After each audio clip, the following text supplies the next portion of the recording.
Digestibility అనేది మనం study చేసుకోవాల్సి ఉంటుంది. ఎందుకంటే ఇప్పుడు ఈ మధ్య కాలంలో మన దగ్గర ఒక రైతు అస్సాం నుంచి ఒక రైతు తీసుకొచ్చి పండించడం జరుగుతుంది. అది బాయిల్ చేయకుండా నీళ్ళలో నానబెడితేనే ఉడికినట్టు అవుతుంది. సో అవి తినచ్చు, ఓకే, అంత బాగానే ఉంటుంది. తర్వాత మన డైజెస్టిబిలిటీ అంటే మనం మారుతున్న పరిస్థితుల దృష్ట్యా శారీరక శ్రమ అనేది తగ్గింది జనాలు. ఇప్పుడు మనము దాదాపు శారీరక శ్రమ అనేది బాగా తగ్గిపోయింది. కాబట్టి ఇటువంటి పరిస్థితులలో వీటిని తిన్నప్పుడు మనకు వాటిని అరిగించుకోగలమా లేదా అనేది కూడా మనం ఒకసారి చూసుకోవాల్సి ఉంటుంది. పూర్తిగా సేంద్రియ పద్ధతుల్లో శ్రీకాంత్ చేస్తున్న వ్యవసాయంపై ఎంతోమంది ఆసక్తి చూపుతున్నారు.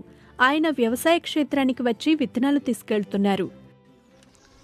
దగ్గర 20-22 వెరైటీలు మాకు చూపించారు. అయితే ఇప్పుడు ఆరోగ్య సమస్యలు, ఫర్టిలైజర్ వేసి అంత బీపీలు, షుగర్లు ఇవన్నీ వస్తున్నాయి. మన వెనకటి అంటే పురాతనమైన వెరైటీలు చాలా చూపించారు. ఆరోగ్యపరంగా కూడా బీపీ ఇట్లా షుగర్ ఇట్లా రాకుండా బాగుంటాయని విన్నాము. చాలామంది దగ్గర సేకరించి కొందరు వ్యవసాయం చేస్తున్నారు. ప్రకృతి వ్యవసాయం, గో ఆధారిత వ్యవసాయం మేము కూడా చేద్దామని కొన్ని వెరైటీలు తీసుకుపోదామని ఇక్కడికి రావడం జరిగింది.